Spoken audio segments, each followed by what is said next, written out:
Oh la Kétal, donc je vais vous faire une vidéo pour vous faire l'analyse du derby, pour vous faire l'analyse du derby hier soir entre Saint-Étienne et l'Olympique Lyonnais.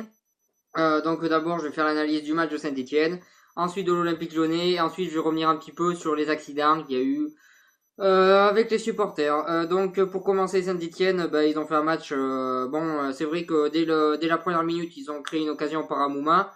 Derrière, il tire le corner qui loupe complètement, il se blesse. C'est peut-être le tournant du match et ils ont très mal commencé à cause de ça. En plus sur le corner loupé, derrière il y a une contre-attaque et but de Lyon. Enfin globalement Saint-Étienne sur ce match-là a pas vraiment existé. En première temps, ils ont eu le ballon, mais ils ont pas eu beaucoup d'occasions franches. Ils ont été incapables de produire des occasions durant une mi-temps. Ils ont eu beaucoup de mal. Et Lyon en contre-attaque à chaque fois leur faisait mal. Première mi-temps décevante et la deuxième c'était encore pire. Défensivement Saint-Étienne s'est pris des courants d'air à 250 sur l'autoroute pendant tout le match.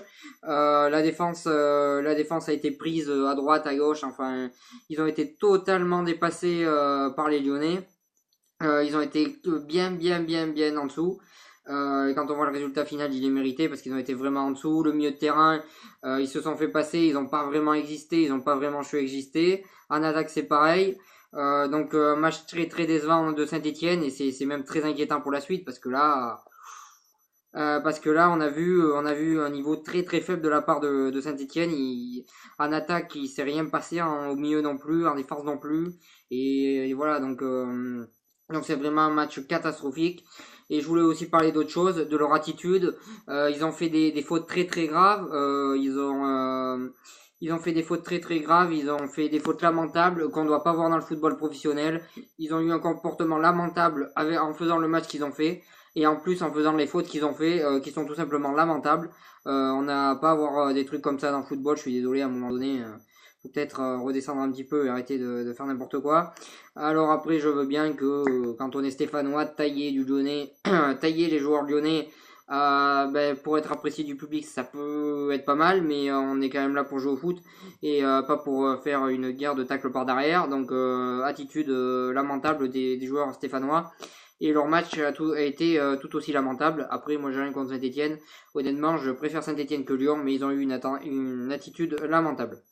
Ensuite, pour revenir au match de Lyon, là, on approche de la perfection, j'ai envie de dire. En première mi-temps, ils ont joué par contre-attaque très rapidement et c'était vraiment impressionnant de la manière de laquelle ils ont joué par contre-attaque. D'abord, je vais parler de la défense. La défense a tenu durant tout le match. Ils ont été très forts. Ils ont su recruter au mercato des joueurs pas forcément connus, mais vraiment très bons et en plus pas chers.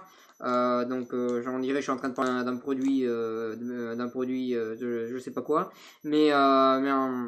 en attendant, ils ont recruté des joueurs pas chers et des joueurs plutôt bons et une équipe vraiment très intéressante en défense de la part de l'Olympique Lyonnais. Ils ont tenu durant tout le match, ils ont réalisé un très beau match. La défense. Ensuite, le milieu, pareil, ils ont été plutôt bons.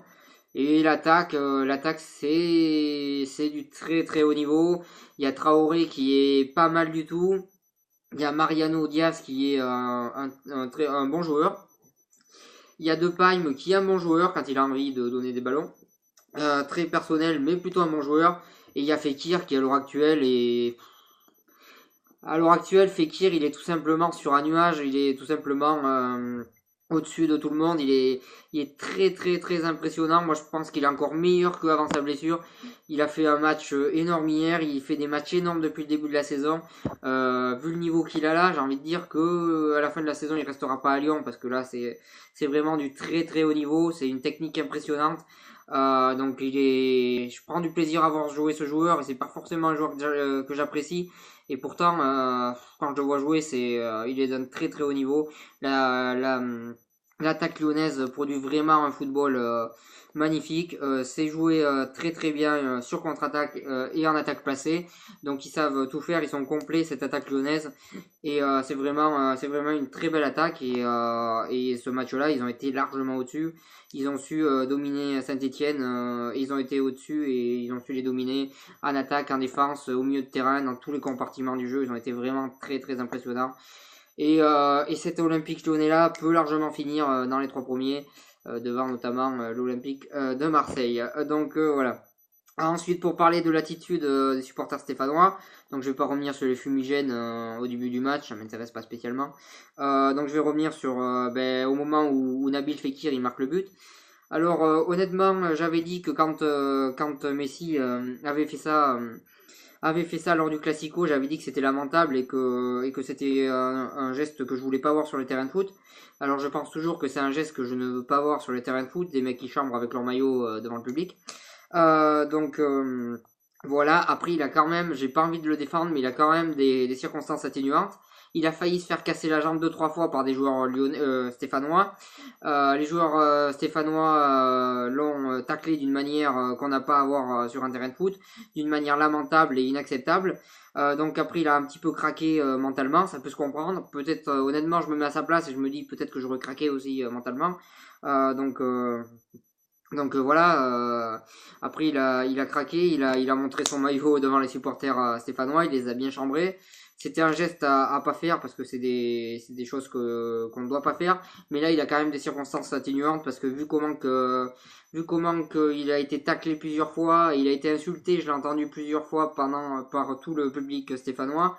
Je comprends qu'il ait pu craquer et qu'il ait pu faire ça. J'ai envie de dire qu'il a des circonstances atténuantes après son geste est un petit peu lamentable. Et c'est pas ça qu'on a envie de voir sur un terrain de foot. Mais c'est pas non plus un envahissement de terrain. Je rappelle que Messi a fait le même geste. On a vu aucun supporter madrilène rentrer sur le terrain.